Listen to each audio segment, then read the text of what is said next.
So Hare Krishna to all the devotees, continuing with our Kartik month special. So today we're going to continue with our Brajamandala Parikrama. So far, just to give you an update on what all we have covered. Yes. So we started our journey with Mathura. From Mathura, we went to Gokul. In Gokul, we visited the Ukal Bandhan, where Krishna got tied up. We visited Brahmanda Ghat and Chintaharn Ghat, where Mother Yashoda worships Lord Shiva because her son is constantly being attacked by demons. So she was worried. Then we visit Daoji's temple, Lord Balaram's temple. Beside that was a beautiful kund called the Sankarshan Kund, where the deities were actually found. And then later on, that temple was constructed. Then we traveled to Madhuvan. And in Madhuvan, we went to a place called the Dhruvatila, where Dhruva Maharaj actually meditates, and Narada Muni comes to tell him, you may want to go back home to your parents. And he says, no, thank you. If you want to help me find God, please do that. Otherwise, I'm in search of God. Then we moved to Talavan, where the boys ask Balaram and Krishna that they are hungry. They have heard that there are these very sweet fruits on top of these tall trees, and they wanted some of those fruits. So Sri Balaram obliges them and shakes down a few trees, and in the process, of course, kills Dhenukasura. From there, we went into Bahulavan. In Bahulavan, Yamaraj tested the truthfulness of Bahula, the cow. Of course, she passes with flying colors. She is ready to offer her own body to the tiger that meets her at one of the kunds there. And then we began our Govardhan Parikrama. And that Parikrama started in Manasi Ganga. From there, we went to Haridev Temple. And then we circumambulated Govardhan. Of course, it's not possible for us to cover all of the beautiful pastimes and the places of worship that are there around that 24-kilometer route around Govardhan, Giriraj Govardhan. But we visited some important places like the Manasi Ganga, then the Govinda Kund. The Govinda Kund is actually which I did not cover this morning, when this Indra Puja was stopped by Krishna, and the worship of Indradev was stopped, and the worship of Govardhan was instituted by Lord Krishna, and the Brajavasis were simply following Krishna's desire. Then, of course, Indra invokes the Samvartaka clouds and sends rain pouring down onto the land. And of course, Krishna lifts up Govardhan. And we found out that Govardhan was 24 kilometers in height. And Krishna picks it up like a little mushroom and held it on his the fingernails of his left pinky finger. At that time, when Krishna was standing there for 7 days and 7 nights, Indra, of course, comes to his senses and understands, I made a terrible blunder. This is no ordinary child. This is indeed the Supreme Personality of Godhead. At that time, if you want to beg forgiveness from the Lord, better you take company of another devotee. So he comes with Mother Surabhi, and Mother Surabhi bathes Krishna with her milk. And then Indra actually bathes the Lord with water from the Ganges, from the trunk of his elephant, Airavata. It is that water that did the Abhishek of the Lord that forms that Govinda Kund, which I forgot to mention this morning. Then from Govinda Kund, we visited Uddhava Kund, where Uddhava learns a lesson. What real bhakti actually means. Real bhakti means you're not able to forget Krishna. The gopis wanted to forget Krishna. They just couldn't because he was their very life and soul. And then from there, we ended with Radhakund and Shamkund, the most holiest place in the entire cosmos is Radhakund. We learned that Radhakund is non-different than Srimati Radharani. And actually, people say it is the liquid form of Srimati Radharani. So out of a great deal of respect, at least the non-Rajavasis and the visiting devotees do not usually take dip in Radhakund because we don't want to get our feet into Radhakund. Then we concluded our parikrama with Kusum Sarovar. Kusum Sarovar is the garden that was being tended to by Krishna, and he would grow a lot of flowers there so that he could decorate Srimati Radharani's hair. He would braid her hair there, and that is where we ended our parikrama. So today we're going to enter Rajasthan, and this is called Kamyavan. So I'm coming back to this map just to show you where we're going today, right? Where did we start? We started in Mathura. We went to Raval on day one, the Daoji temple, etc. So today we've completed in the morning this Govardhan Parikrama, and we're stepping over into Rajasthan here. We said when Nanda Maharaj and Mother Yashoda wanted to take a bath in the Ganges and they wanted to travel up north, Krishna dissuades them. He says, all the holy places are there in Rajabhumi. Why do you want to go all the way, far away from me? So that is Manasi Ganga that we started with, right? Where Krishna, through his mind, creates the Ganges in Brajabhumi so that his parents could take a dip there. So similarly, when they want to go on a Tirth Yatra, well, Krishna makes sure that all the Tirthas are here itself. So today we're going to go to Adi Badri, Badrinath, Adi Kedarnath, and a few more places. We are going to try and end that parikrama probably with Barsana if we have time. So from there, we're going to go to Kamyavan. We will learn about the Prema Sarovar. We'll go into Nandagaon and hopefully end with Barsana. Yeah. So this Kamyavan is supposed to be the largest of the 12 vanas. So you can see an aerial view of this. So this is in the Bharatpur district of Rajasthan. So you're no longer in Uttar Pradesh. So you can imagine how far Krishna traveled with his cowherd friends while grazing the calves and then later on the cows. It's a huge distance. So it is said that according to the Vishnu Purana, in this Kamyavan, there are 84 temples, 84 ponds, and 84 different pillars in this Kamyavan. It is the largest and considered to be the most beautiful of the 12 forests. And here is where we are going to go into visiting Adi Badrinath and Adi Kedarnath. So we are approaching Adi Badri. So you can see the temple here in the midst of the forest and the mountains. So this is Adi Badri. And Srimad Bhagavatam describes that pure love is reserved only for Krishna. Although we may frequently think that we love someone or we love our family members, love exists only for the pleasure of Krishna.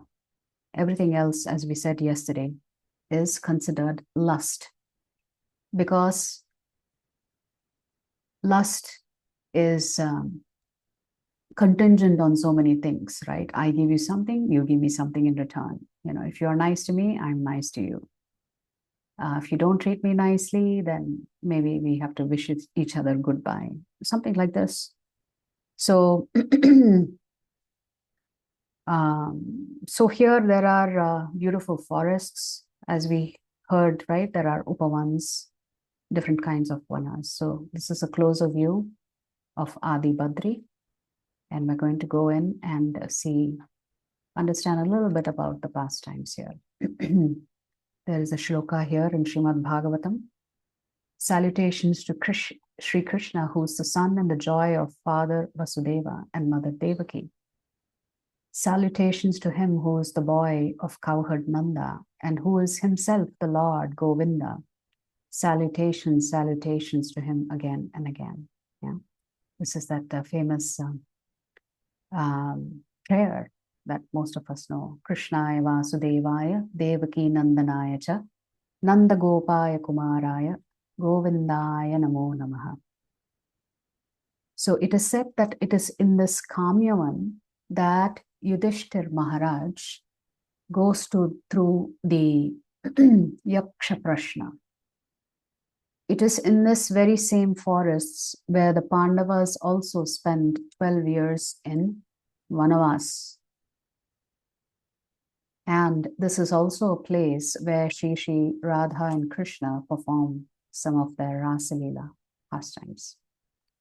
Therefore, this is certainly a holy place. And in this Adi Badri,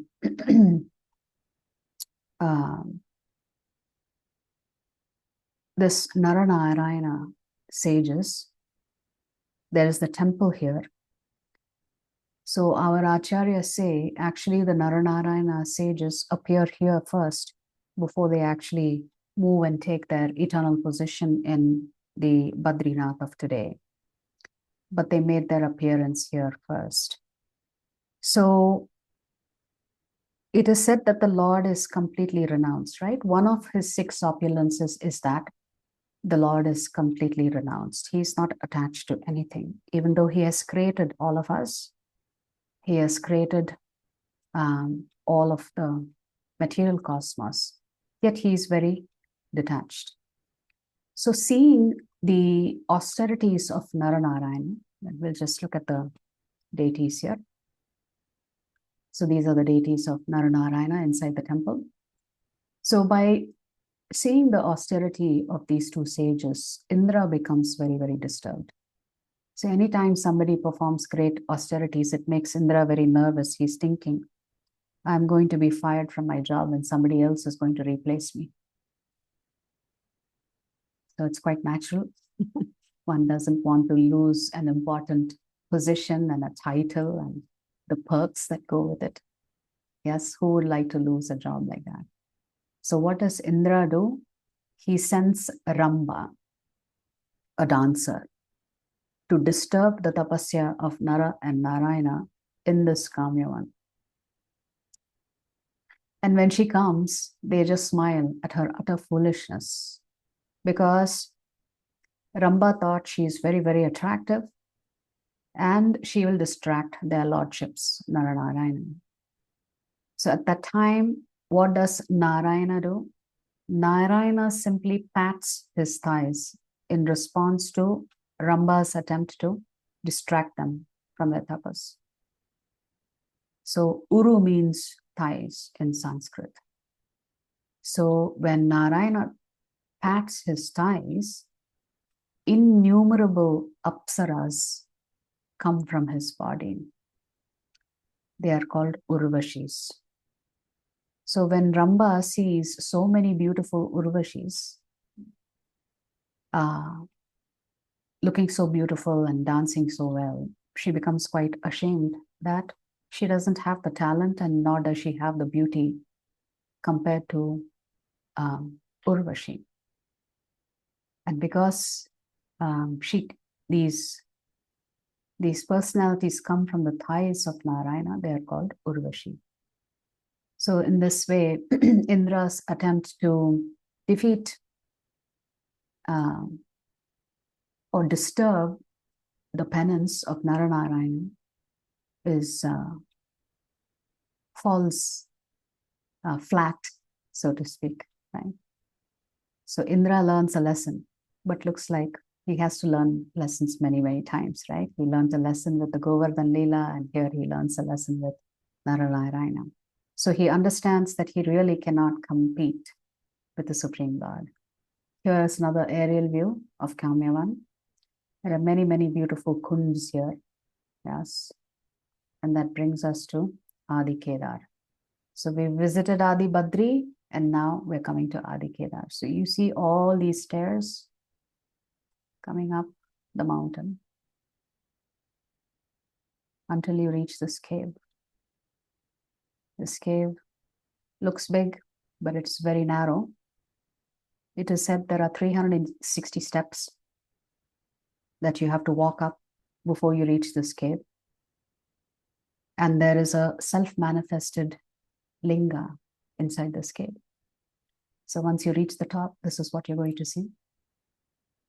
So it's a beautiful shot of the land around this Adi Kedar. So here is a self-manifested linga. So Lord Shiva, when he's speaking to Parvati Devi, he says the following: Aradhanam sarvesham Vishnor aradhanam param tasmat parataram devi tadiyanam samarchanam. So Lord Shiva is telling Durga Devi, my dear Devi, although the Vedas recommend the worship of demigods, the worship of Lord Vishnu is topmost. However, above the worship of Lord Vishnu is the rendering of service to Vaishnavas who are related to Lord Vishnu. So this is a shloka that is coming from the Padma Purana. So this cave is so narrow, you have to actually crawl inside. So you can actually see devotees doing abhishek of this linga after climbing 360 steps. That's quite a bit of a walk up there. So essentially, Vishnu's worship is the topmost, and this is acknowledged by Lord Shiva. So close by is another temple of Gangotri and Yamunotri in Kamyavan. So there is Adi Badrinath, Adi Kedarnath, and Gangotri and Yamunotri in this Kamyavan. And here we come to a most beautiful sarovar. This sarovar is called Dev Sarovar. This sarovar was created by Srimati Radharani herself. And it is said that the demigods come here every day to take a dip in this beautiful pond. So this is Dev Sarovar. From here, we're going to head to the Vrinda Devi temple. There is another Vrinda Devi temple which we will go to, but that'll be in Vrindavan. This is in Rajasthan. So you see the deity of Vrinda Devi to the right. And as you can see, the temple is surrounded by many houses and residences, perhaps. So Vrinda Devi is the presiding goddess of Vrindavan. And this particular deity of Vrinda Devi is actually established by Vajranabha, the great grandson of Krishna.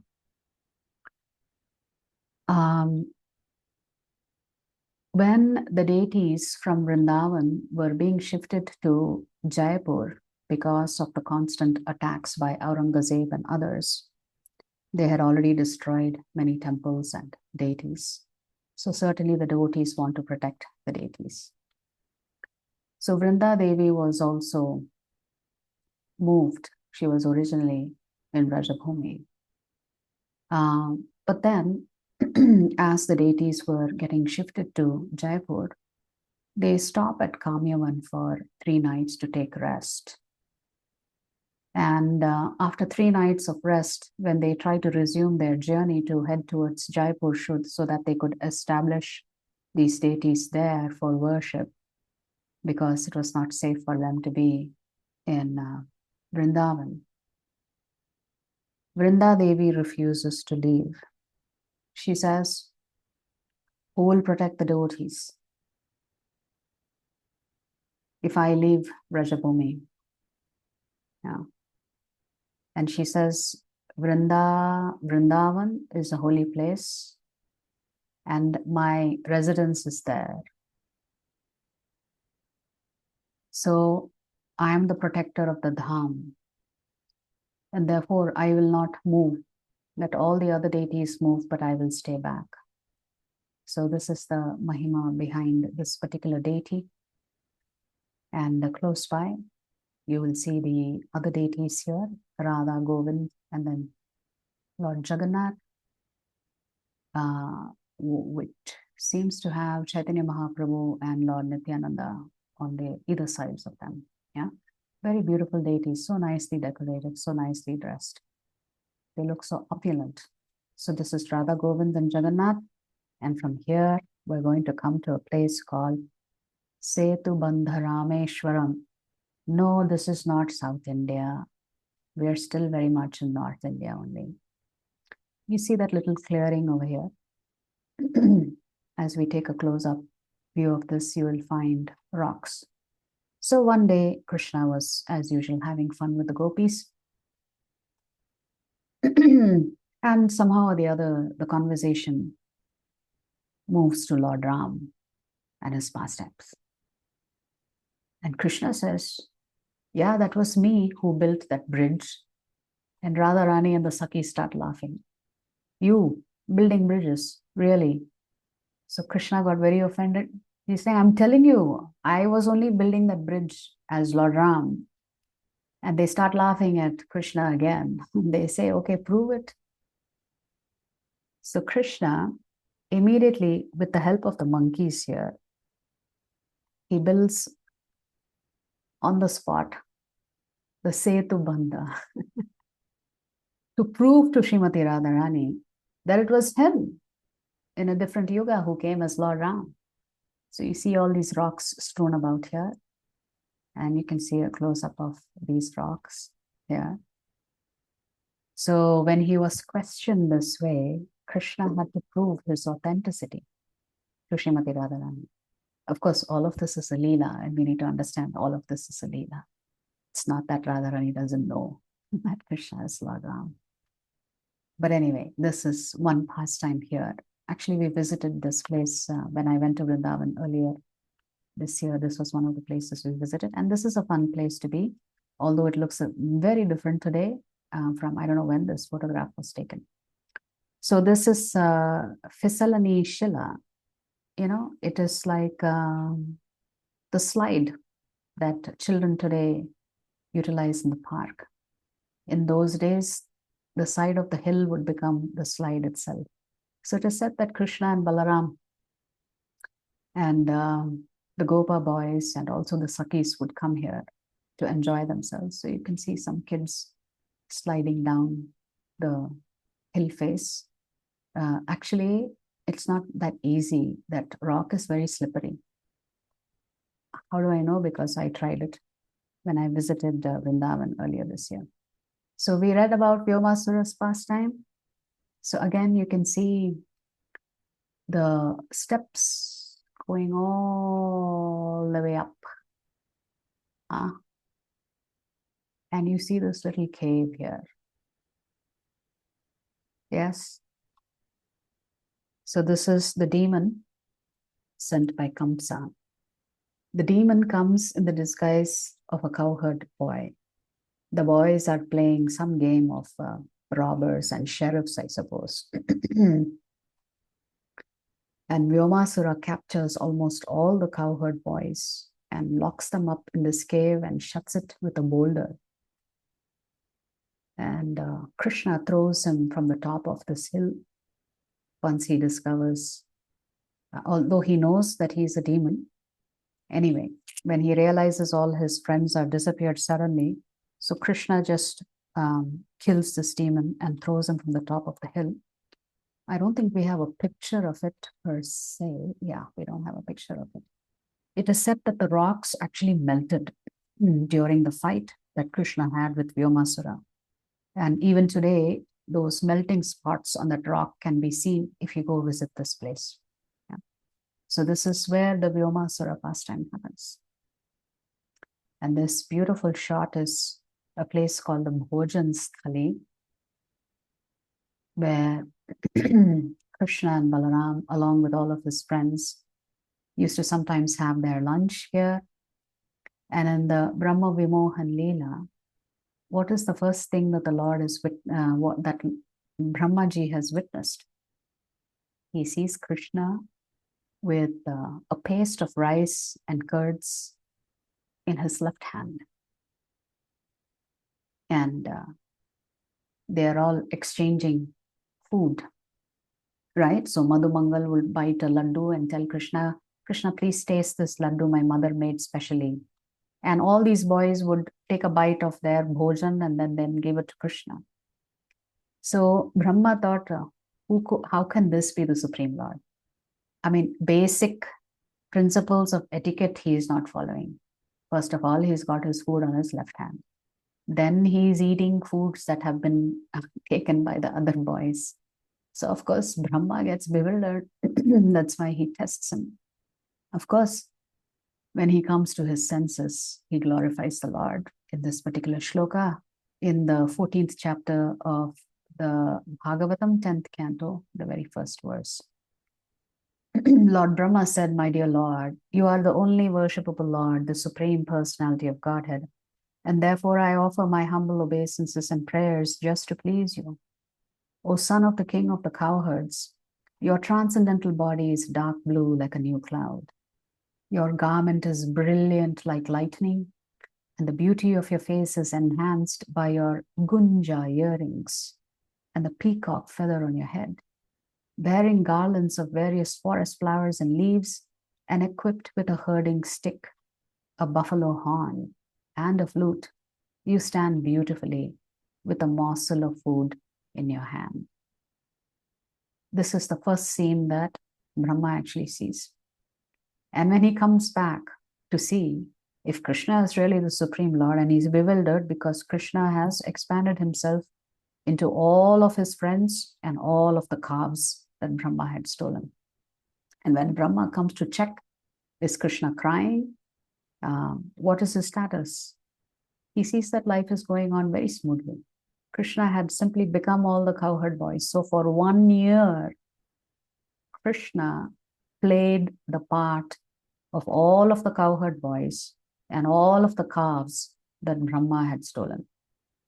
So for 1 year, the entire Brajabhumi was in bliss.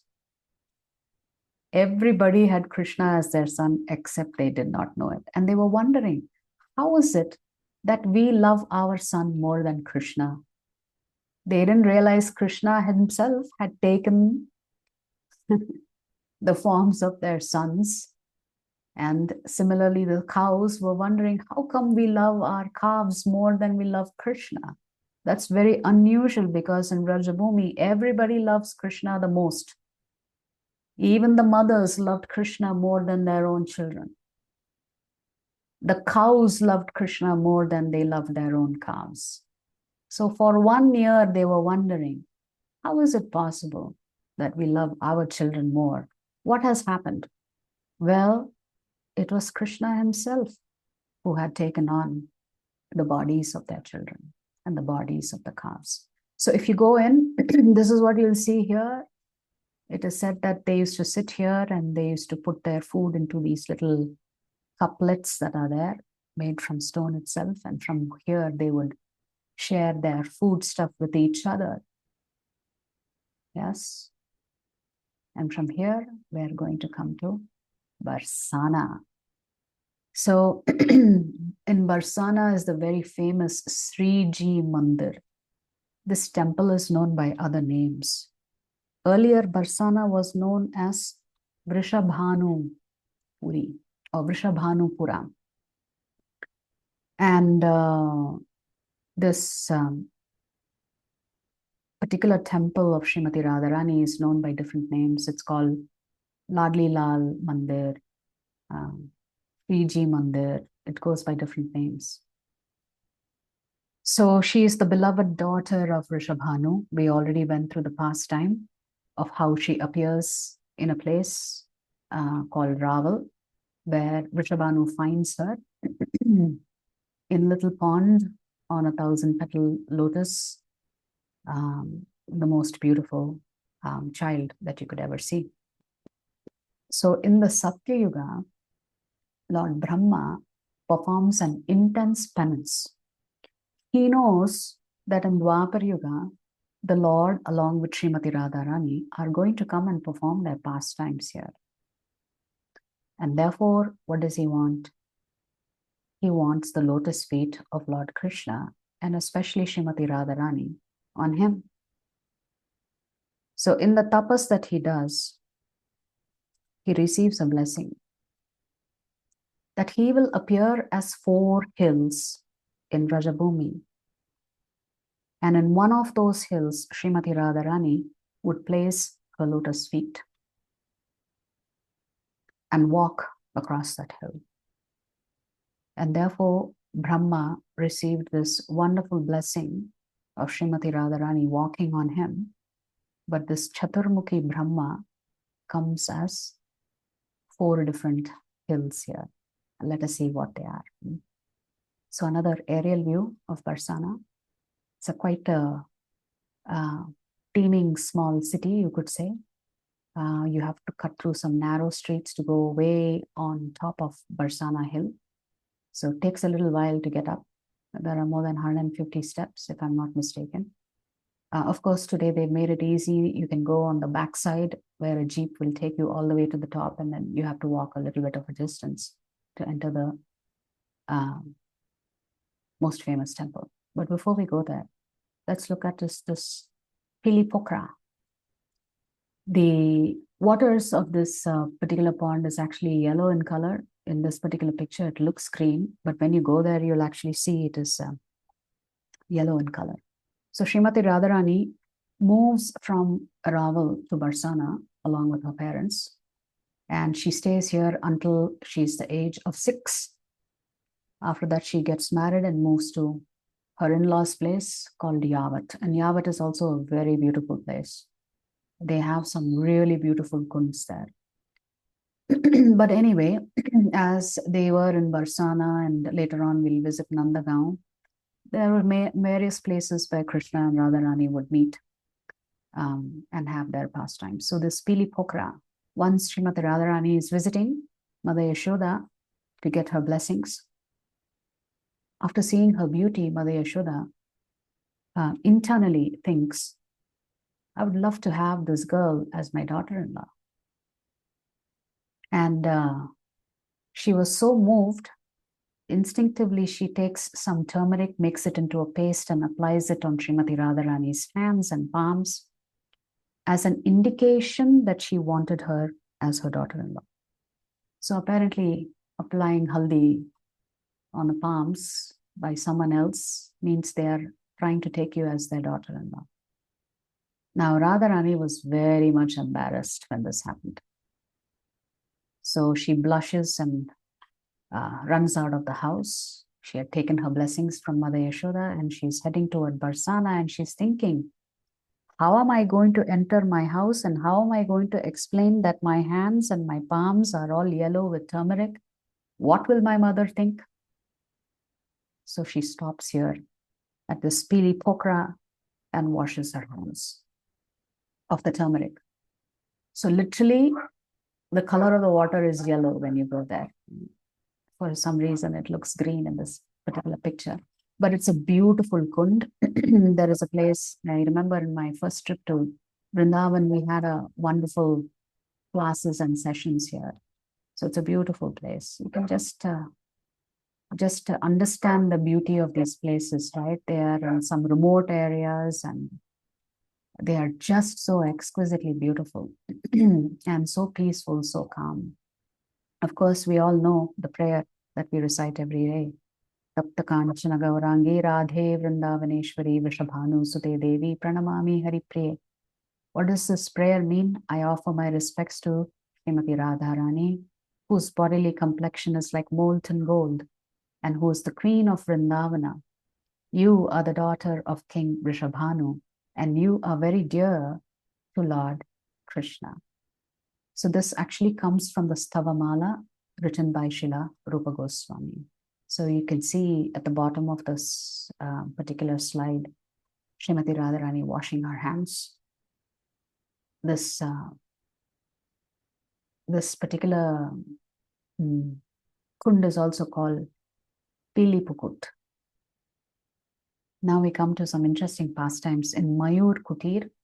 Again, this is one of the other hills, right? We said Brahma has this blessing to come to Brajabhumi to somehow or the other serve the Lord in his pastimes, and he comes as these 4 hills. So this is called Mor Kutir and Mayur Kutir. Mor Kutir is situated atop this Vilasghar hill. This is the place where Krishna and Radharani dance in the form of a peacock. So one day, when Krishna is with Srimati Radharani, all the peacocks surround them and they dance in ecstasy. I don't know if you ever see peacocks dance, the way they move their necks and then they gently move around in circles with their wings completely unfurled in a nice little half disc.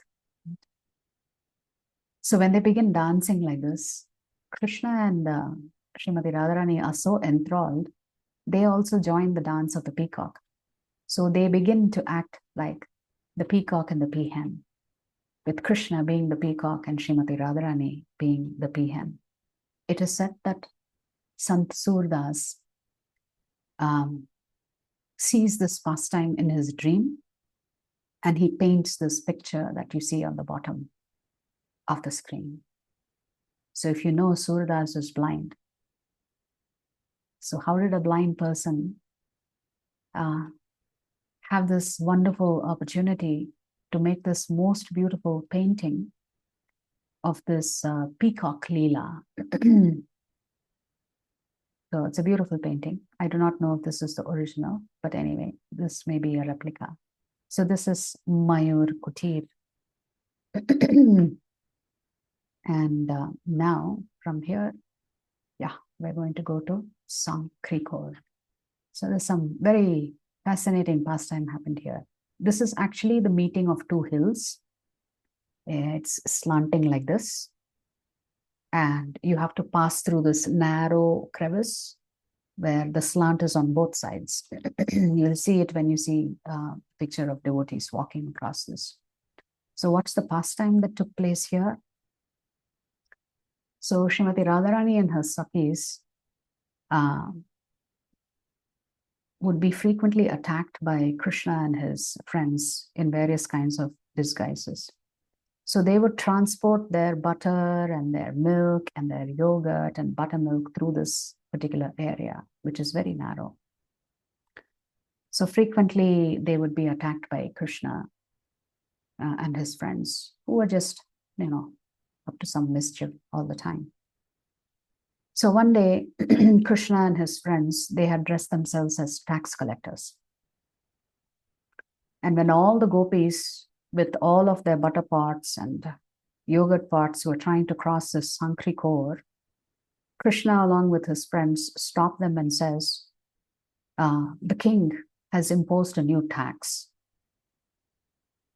And Srimati Radharani and the Sakis would say, what tax?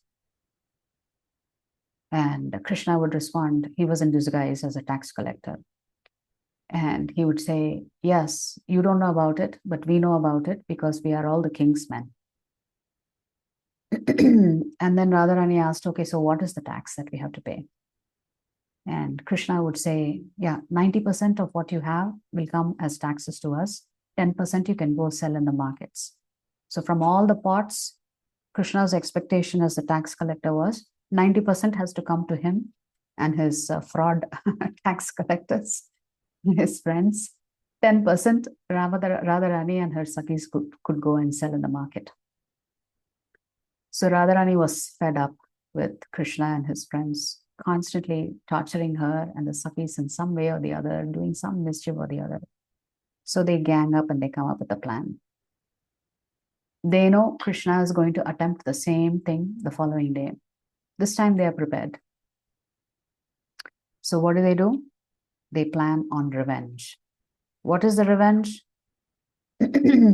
thousands and thousands and thousands of gopis are hiding in the forest nearby with sticks in their hands.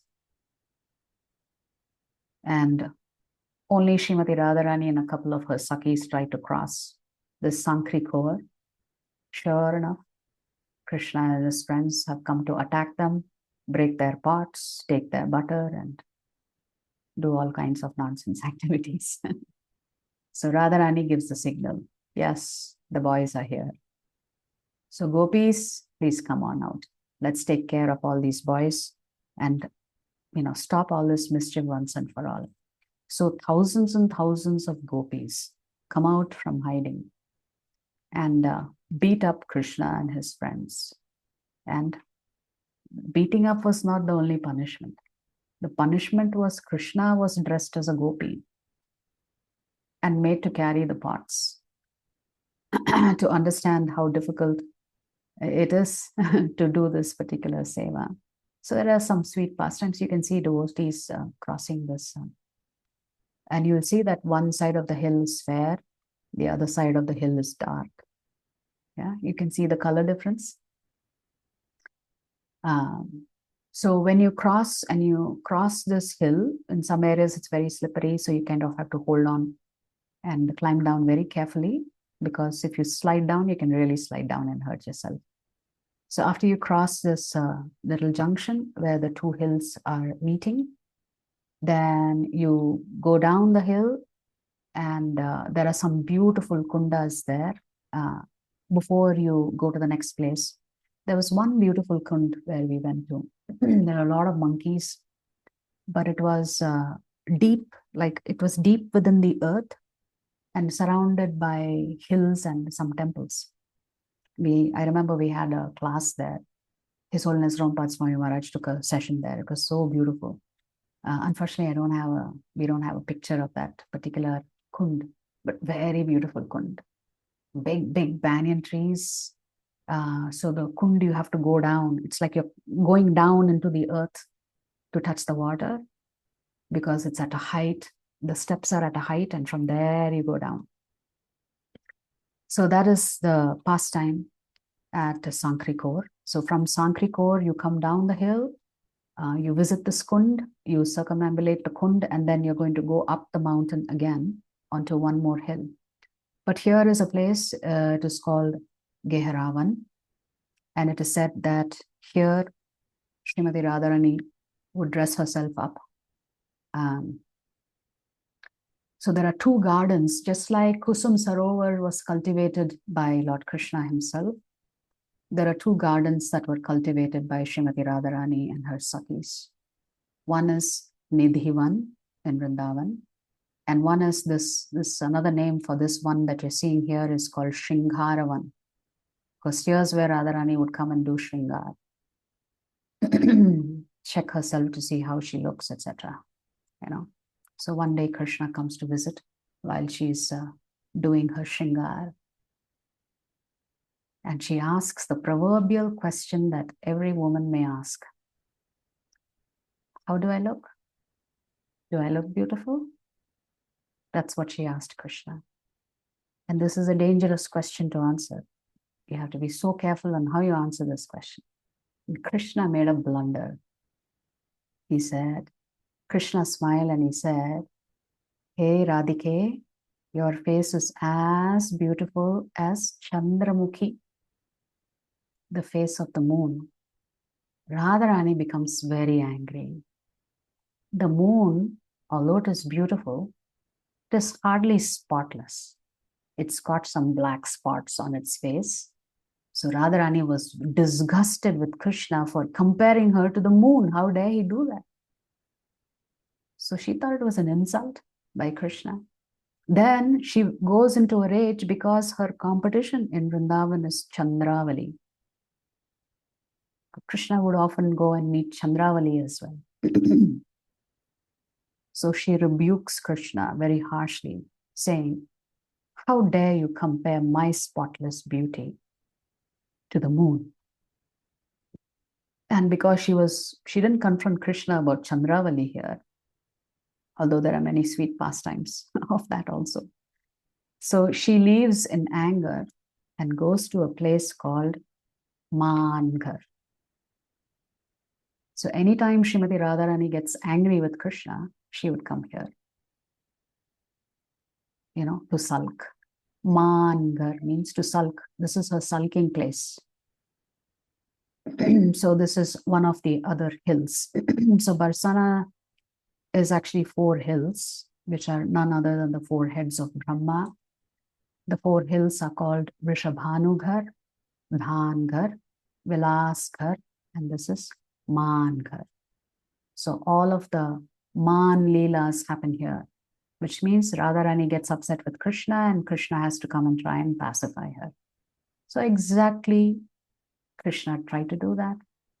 He wanted to pacify Radharani because he realized he had made a mistake by comparing her to the moon. She got insulted. So he tries to pacify her, but he is not at all successful. Radharani is very angry with him. So what can he do? He can only go to her Sakis and ask for help. So he goes to Lalita Saki and he says, please help. Lalita Saki said, I have an idea. We'll dress you up as one of our Sakis. So Krishna was dressed up as a gopi. And with the help of Lalita, she is called Shyama Saki. So Krishna dressed as a gopi. By the way, in Manghar, these beautiful deities are there of Radha Manavihari. Very beautiful deities. That's so beautiful they are.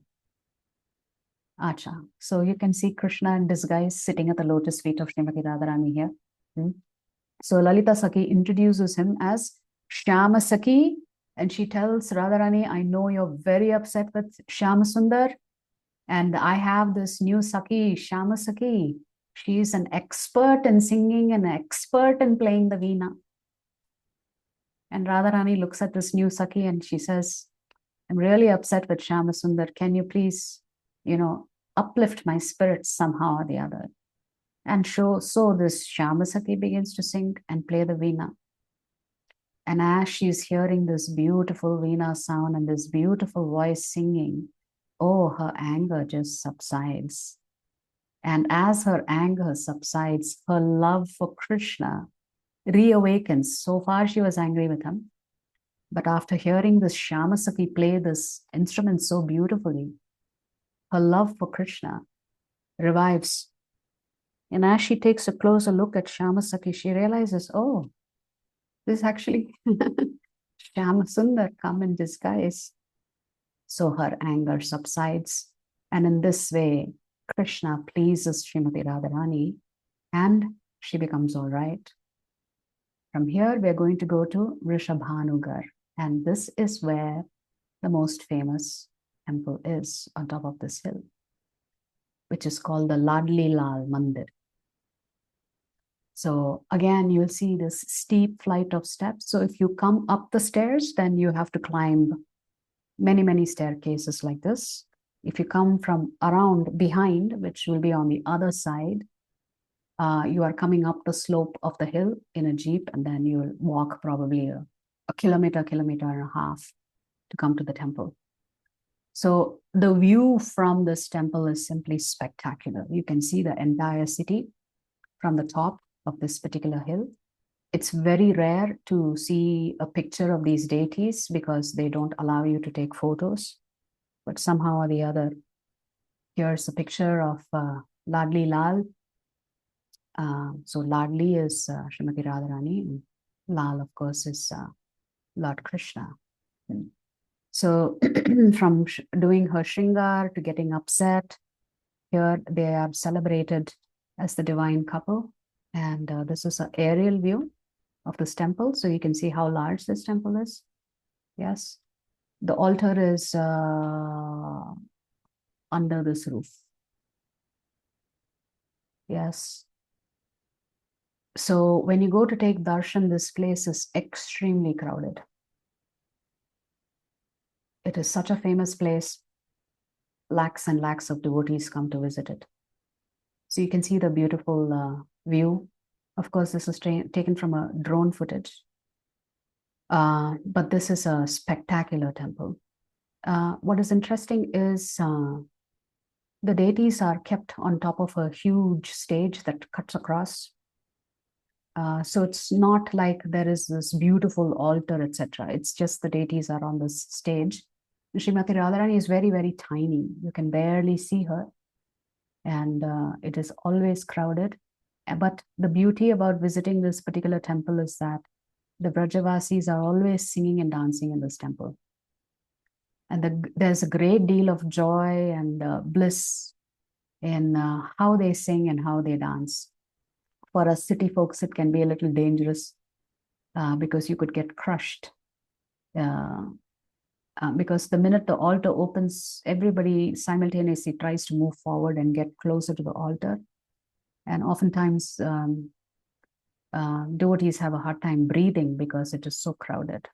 But it's a beautiful place. It's a beautiful set of deities here. So this is the Srimati Radharani. As I mentioned, this temple is also called Shriji Mandir. And there is a very famous festival that is celebrated here. What is that festival? It is called the Latmar Holi. It is said that when Krishna would come and tease the gopis by sprinkling them with colored water and all of that, the women would get very, very upset with Krishna, and they would take sticks in their hand and try to chase him away, because after all, he was troubling the young girls like this, teasing them. So this pastime is enacted here on Holy Day, right? You can see the men are trying to protect their heads with some shields, and the women are trying to beat them up, right? This particular festival is celebrated here. It's quite famous. And I will show you the entire temple is crowded. Everybody is dressed very, very nicely. They have all played Holi. And then the women beat up the men for teasing the men are representing Krishna here. So just as the elderly gopis would try to protect their children, their young girls. So here, similarly, this particular pastime is actually enacted. This is called the Latmar Holi. From here, we're going to Nandagaon. Okay, this is on top of a hill. This is called the Nandeshwar Hill. And we're going to visit Ter Kadam and Vrindakund and stop here. So this is another view of this beautiful temple. Again, you have to, it's on top of a little hill, so you have to climb up some 100 steps or something like that. So it's a beautiful shot of the temple. It's surprising they got the shot without anybody in the picture. So the deities here are Krishna and Balaram and Srimati Radharani and Nanda Maharaj and Mother Yashoda. And also, I think Krishna's friend is off to one side as well, on the other side of Nanda Maharaj, if I'm not mistaken.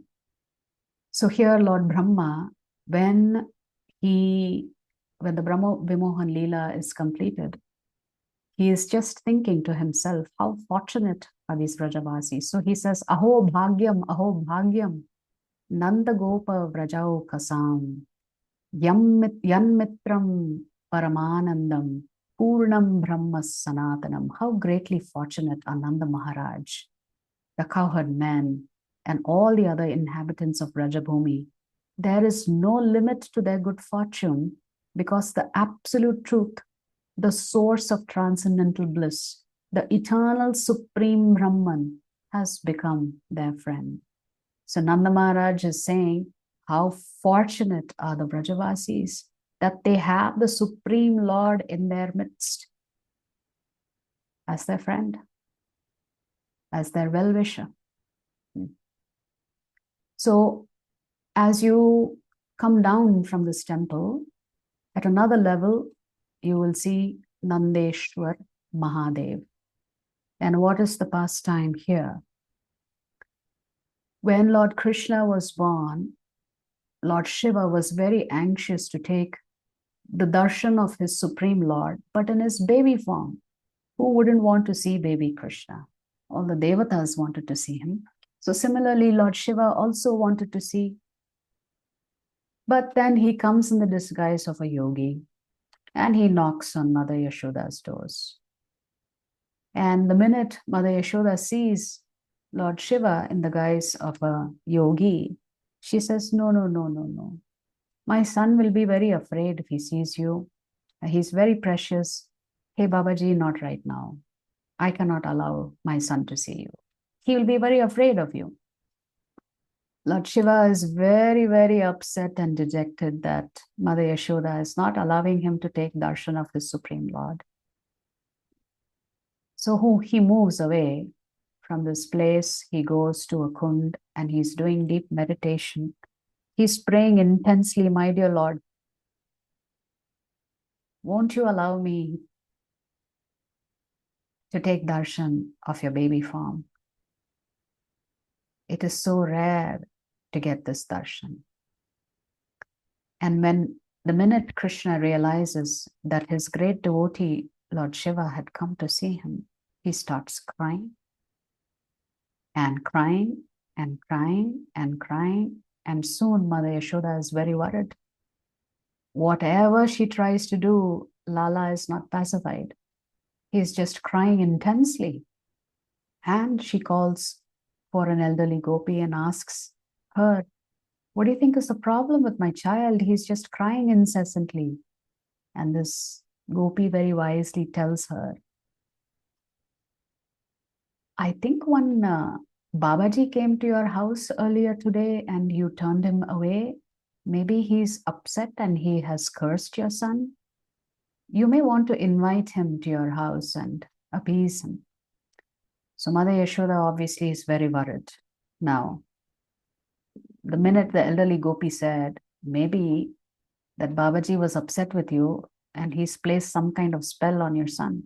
So obviously any mother would be anxious to get rid of any of the spell. So she is now desperately thinking, how am I going to find this Babaji? So she calls for help. Who does she call? Purnamasi. Purnamasi is actually Yogamaya. But she's there in disguise as a very elderly woman that all of the Brajavasis would go to for advice. Any problem, they would go to her for advice. So similarly, Mother Yashoda approaches Purnamasi, who's none other than Yogamaya.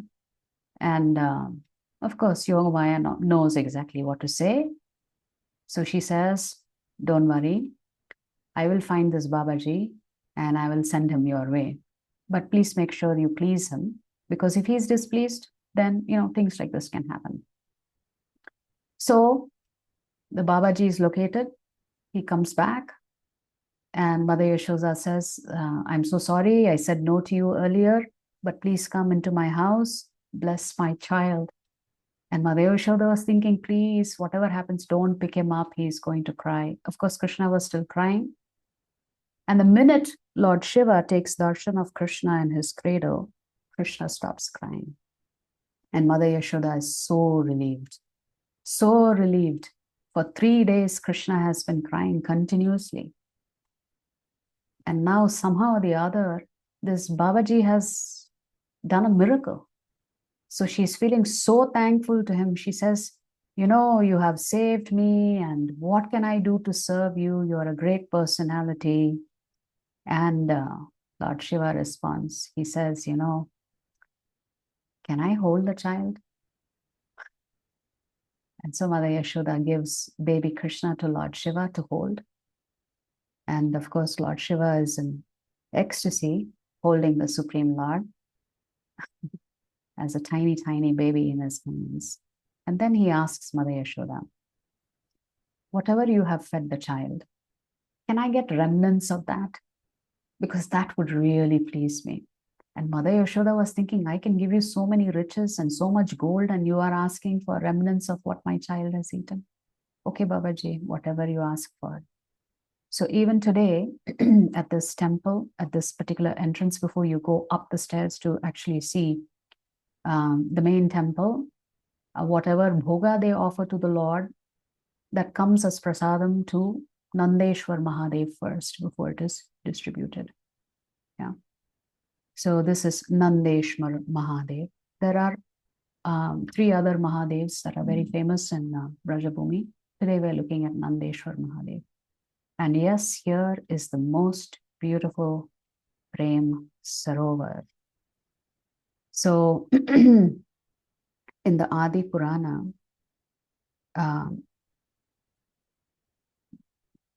Lord Krishna is speaking to Arjuna, and he says that the most fortunate among the 3 planetary systems are this Brajabhumi, the gopis, and the foremost among them is Srimati Radharani.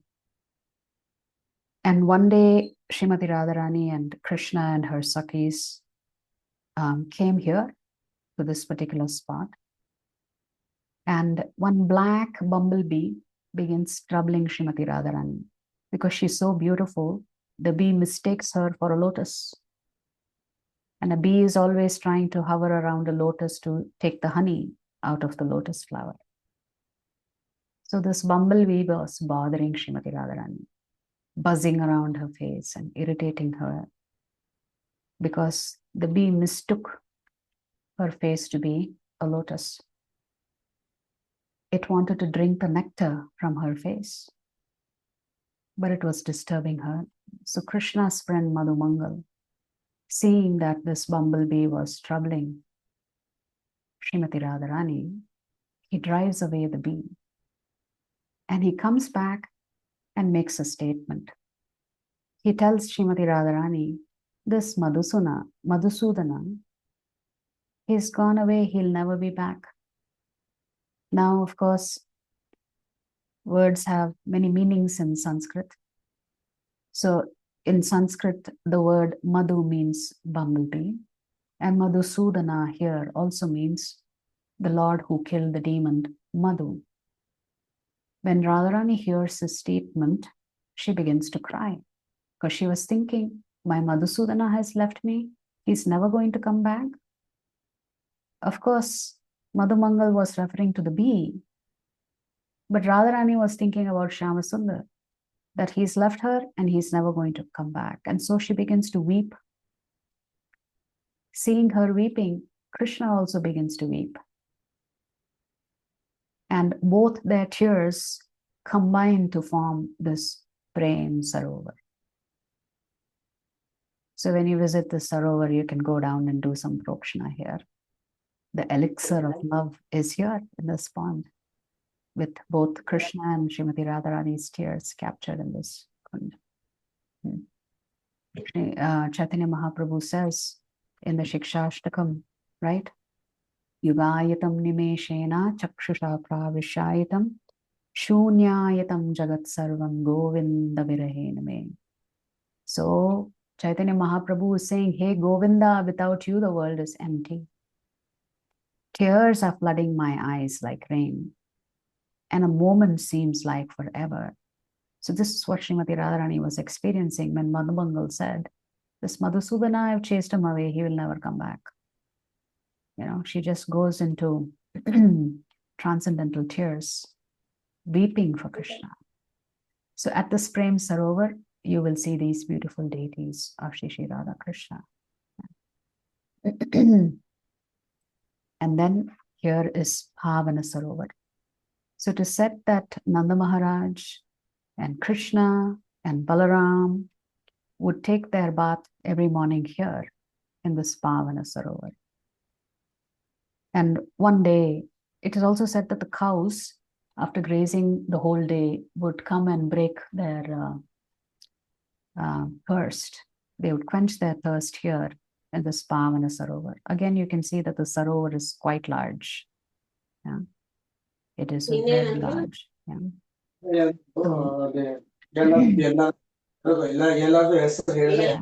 So this is Pavana Sarovar. And this is also a place where Srimati Radharani would come with her Sakhis to play many of their water sports. And one day, Nanda Maharaj, excuse me, just a second.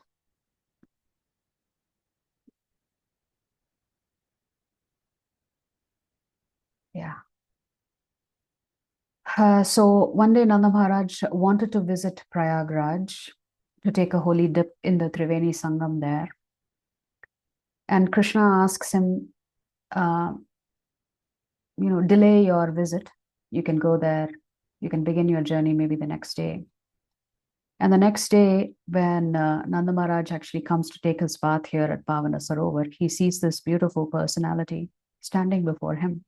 It was Prayagraj himself who had come. And Prayagraj tells him, Krishna has asked me to come here and, become a part of this Pavana Sarovar. So the king of all holy places, Prayagraj, came here personally at the request of Krishna. And Prayagraj tells Nanda Maharaj, you don't have to travel such a distance. I am here. If you take a dip in this Pavana Sarovar, since I have now become a part of this Pavana Sarovar, you can just take a dip in this Pavana Sarovar and it's as good as taking a dip at Prayagraj. So this particular Sarovar, it is said, it was built by a personality called Pavana. And this Pavana is one of the Saki's father, who actually constructs this particular Sarovar. Vishakha Gopi, her father's name, is used to name this particular Sarovar. So it is called Pavana Sarovar. He was known as Pavana Gopa, and hence the name Pavana Sarovar. So from here, we're coming to the end of our parikrama for today. This is the most beautiful Per Kadam. This is a very important place for us Gaudiya Vaishnavas, and I'll tell you why in a minute. This is in Nandagaon. In the Venu Geet, when the gopis are glorifying the position of the flute that is always at the lips of Krishna, and they're complaining, actually the lips of Krishna are meant for us. How dare this flute get this benediction of always being at his lips, and if not at his lips, at his hips. So like this, the gopis are praising the good fortune of the flute.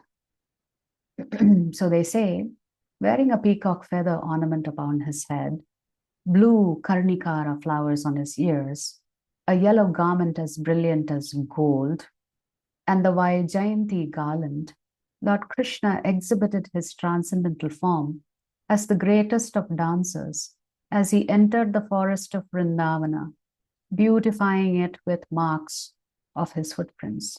He filled the holes of his flute with the nectar of his lips, and the cowherd boys sang his glories.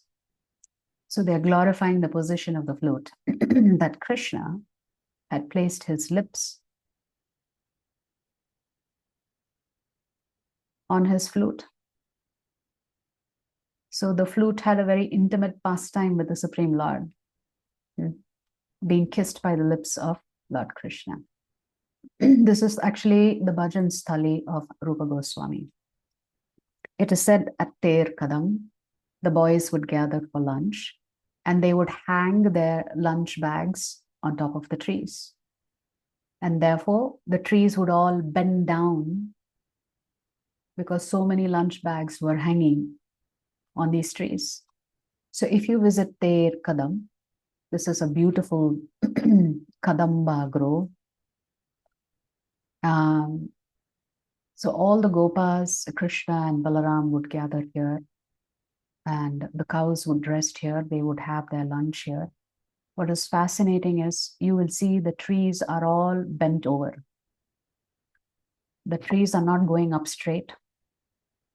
If anybody has visited our temple, you would have seen the Kadamba tree in our courtyard. That tree is not bent. It is straight and it is tall. These trees are all bent and intertwined with each other. So this is the playground of Krishna and Balaram called Ter Kadam. And here Krishna would sit on one of these low trees and play his flute and call for his cows. and count his cows here. So here also, all of the Gopa boys would dress up Krishna. They would decorate him with peacock feathers, and they would all perform nice dances, and they would sing, and they would have such sweet pastimes over here.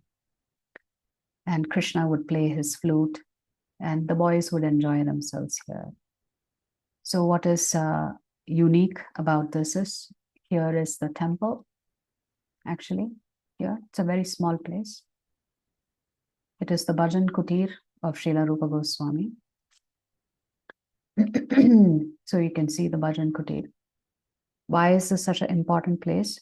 Because Rupa Goswami spent time here writing the nectar of devotion, the Bhakti Rasamrita Sindhu. For those of you who are doing your Bhakti Shastri, you understand how beautiful the nectar of devotion is as a book. To understand what the stages of devotion are, and the different kinds of devotion, and the different levels of devotion, that was written by Rupa Goswami here. So it is said that in the early 1500s, Srila Rupa Goswami, along with his older brother, Srila Sanatana Goswami, they come to Vrindavan for the sole purpose of fulfilling the 4 instructions of Sri Chaitanya Mahaprabhu to them. What did Chaitanya Mahaprabhu tell them that they had to do? First, they had to uncover all of the pastime places where Krishna performed his pastimes. So they had to uncover all these places, because all of them had become agricultural land or forests, etc. So they had to discover, where did Krishna perform all of his different pastimes. After that, their second duty was to install deities and ensure first-class worship of these deities happen. The third instruction that Chaitanya Mahaprabhu had given them was to write books on the process and the importance of performing Bhakti Yoga. And one such book that came out from here, this particular place in Ter Kadam, is called Bhakti Rasamrita Sindhu. And fourth, to propagate and spread the science of Bhakti Yoga. So Rupa Goswami is considered to be an incarnation of Rupa Manjari. Rupa Manjari is one of the 8 main Sakis of Srimati Radharani. Sakis here means maidservants. So what is the maidservant's role? It's to make sure that the queen and the king meet together and they make all the arrangements for the pastimes. So if Radharani gets angry with Krishna, then they will help Radharani stay angry if that's what she wants. If Krishna wants to make up with Radharani, then they will see what they can do to help Krishna make up with Srimati Radharani when she's angry with him. So the main role of the Sakis is to assist the couple, the divine couple, in their pastimes. It is said that without taking shelter of Srila Rupa Goswami, one cannot enter into the pastimes of Lord Chaitanya. And without taking shelter of Rupa Manjari, one cannot enter into the confidential loving pastimes of Shri Radha and Krishna. Yeah, so we have to take the shelter of the Goswamis in order to receive the mercy of Sri Chaitanya Mahaprabhu. We'll conclude our pastimes here. We've reached our final place for today. This is called Vrinda Kund. It is also known as Yogapeeth. This is also in Nandagaon. There is a beautiful temple called the Vrinda Devi Temple. And this is the temple. So it's a very small temple, but the kund is quite large and they have huge grounds. So every year, whatever Vrindavan Parikrama is happening, devotees will be taken here and there'll be a massive class that happens here for 1.5 hours, 2 hours at this particular place, because they have such a huge property here. This property is actually being maintained by ISKCON now, because the original people could not maintain it anymore.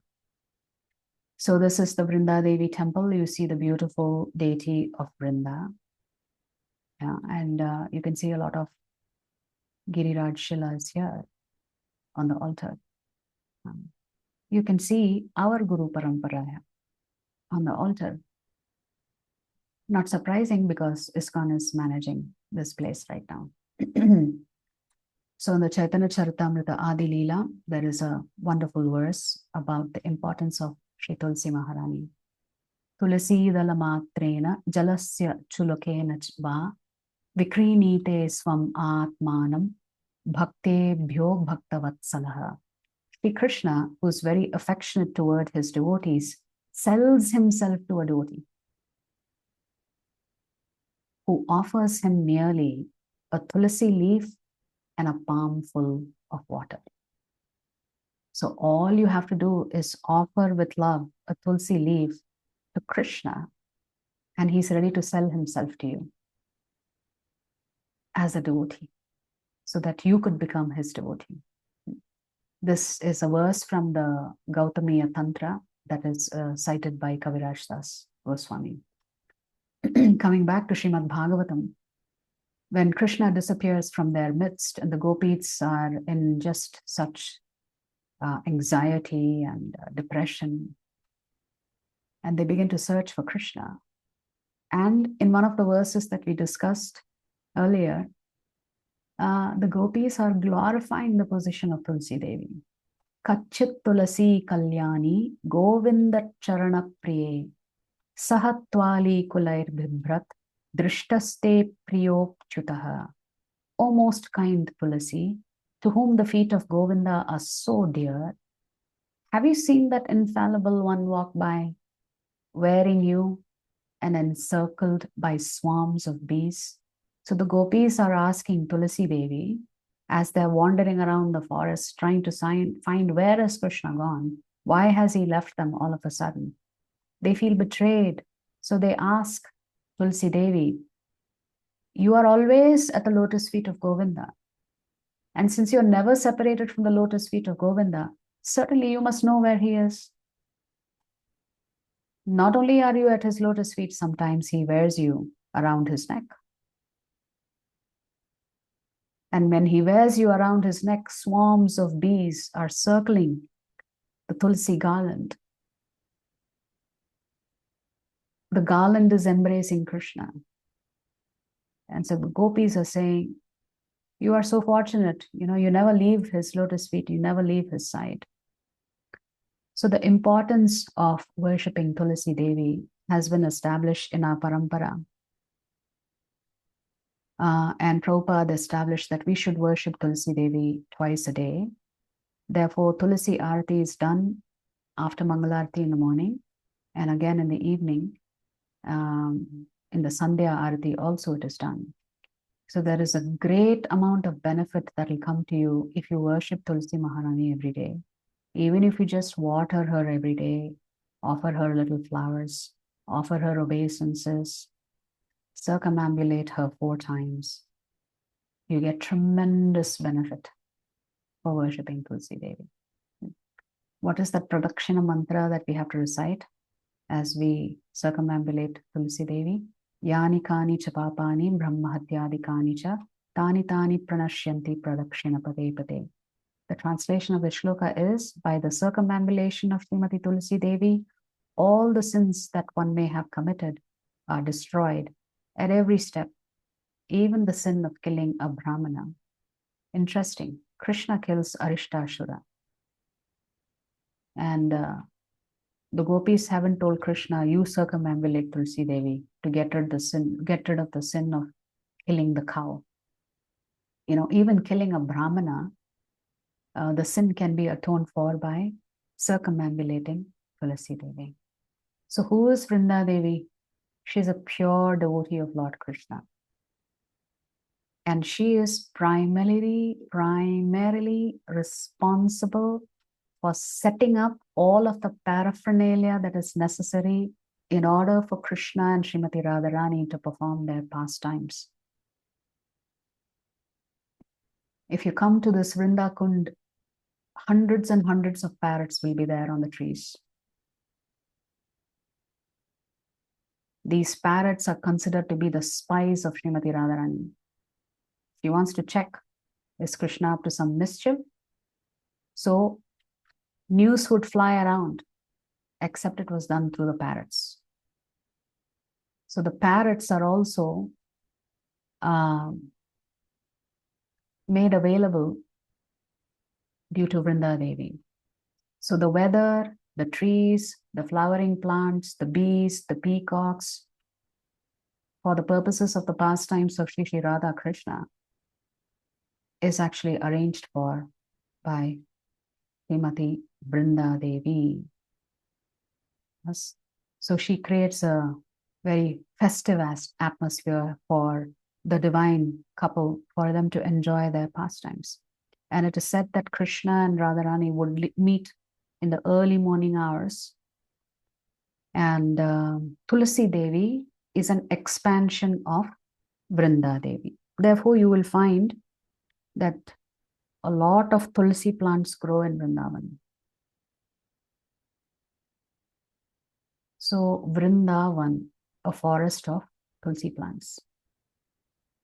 So it's a great deal of benediction for us if we are able to worship Tulasi Devi nicely and offer just even one Tulasi leaf with a lot of affection, with a little bit of chandan, and place it at the lotus feet of the Lord. So many sins get wiped away. So you can see that even the gopis are glorifying Tulsi Maharani. So we'll stop our parikrama here at Vrinda Kund. Tomorrow we'll continue with a new place to visit. There are many, many more places to visit. We'll probably have at least another 2 sessions before we conclude the Brajamandala Parikrama. Vancha kalpatarupyascha kripa sindhubhya evacha patitanam pavanebhyo vaishnavebhyo namo namaha. Anantakoti Vaishnava Vrindi ki jai, Jagatguru Srila Prabhupada ki jai. Srila Gurudev ki jai, Shri Gaura Mai ki jai.